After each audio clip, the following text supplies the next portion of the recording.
So hello dear student, কেমন আছো? I hope প্রত্যেকে শুধু ভালো নয়, ভীষণ ভালো আছো। চক্রবৃদ্ধি সুদ এই চ্যাপ্টারে একটা কোশ্চেন স্ক্রিনের ওপর দেখা যাচ্ছে, তাই না? সেই প্রশ্নটা আমরা প্রথমে মন দিয়ে পড়বো, বুঝবো, তারপর অঙ্কটা করব।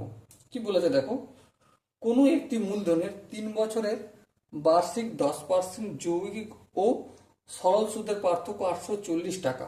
মূলধনের পরিমাণ কত? দেখো, মূলধনের পরিমাণ আমি কি ধরবো? এক্স ধরবো। কি ধরবো? এক্স। তাহলে এক্স যদি ধরি যৌগিক সুদের বেলায়, কার বেলায়? যৌগিক সুদের ক্ষেত্রে, মানে সুদ আসল সমান কি? P into 1 + r/100। আর এখানে পর্যায়কালটা এন হয়ে যায়। হ্যাঁ, ঠিক। তাহলে এখানে দেখো, পি এর জায়গায় কি লিখবো? এক্স লিখবো। ওকে। ইন্টু 1 + আর এর জায়গায় কত লিখবো? দেখো 10%, তাহলে 10 লিখবো, বাই 100। আর এখানে 3 লিখবো। এই শূন্য এই শূন্য কেটে গেল। হ্যাঁ, ঠিক।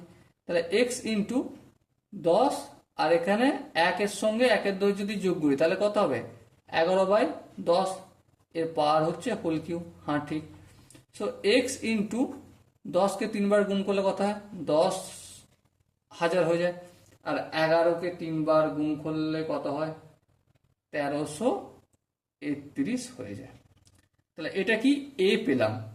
এখান থেকে আইটা পাবো কি করে? আই ইকুয়াল টু, এই যে সুদ আসল, এটা তো সুদ আসল। হ্যাঁ, ঠিক।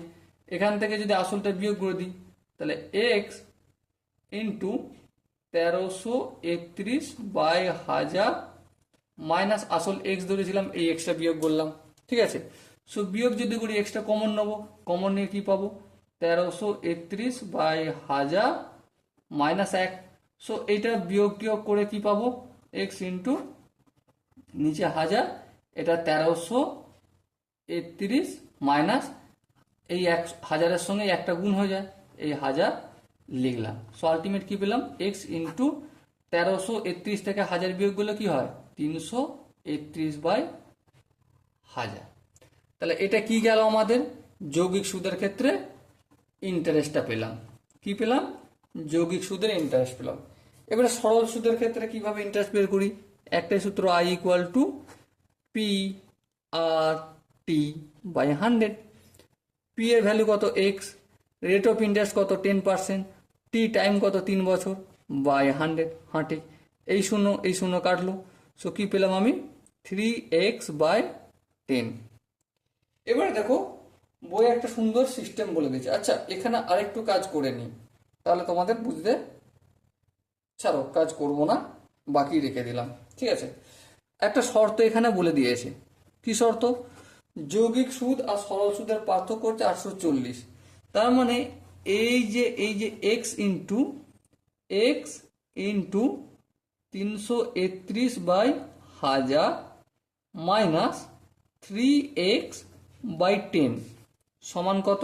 দেখো কোশ্চেনে বলে দিয়েছে কত? 840, তাই না? সেই 840টা আমরা এখানে পুট করব। ঠিক আছে। দেখো দু জায়গাতেই এক্স আছে, তাহলে এক্স কমন নিয়ে নিলাম। তাহলে এখানে কি থাকবে? 1000 থাকলো, 1000 লসাগু করে নিয়েছি একসাথে।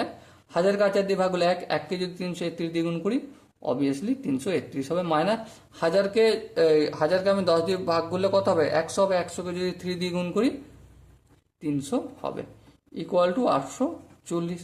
সো এক্স ইন্টু কি পেলাম আমি? 331 থেকে 300 বিয়োগ করলে 31 পাবো, আর নিচে 1000 পাবো, ইকুয়াল টু 840। ওকে। তাহলে এক্স ইকুয়াল টু 840। এই যে 31টা রয়েছে এটা গুণের আকার আছে, অপোজিট দিকে কি হয়ে যাবে? ভাগের আকারে। 1000টা এখানে কি হয়ে যাবে? ভাগ আছে, গুণ হয়ে যাবে। চলো করে দিলাম। তো আলটিমেট এটা যদি গুণ টুন ভাগটা করি কত পাবো? 27,096.77 পাবো। ওকে। তার মানে এটাকে আমি কত বলতে পারি? 27,097। ওকে। সো এখানে যে চারটে অপশন আছে, এই চারটে অপশনের মধ্যে কোন অপশনটা ঠিক? ডি অপশনটা ঠিক। ওকে। আই হোপ এই কোশ্চেনটার সলিউশন করতে প্রতিটা স্টেপ বোঝা গেছে। যদি কোনো স্টেপ বুঝতে অসুবিধা হয় বা ডাউট থাকে, কি করতে হবে? কমেন্টে জানাতে হবে। ওকে। সো দেখা হচ্ছে পরবর্তী সেশনে, ততক্ষণ পর্যন্ত ভালো থেকো, সুস্থ থেকো এবং জয় হিন্দ।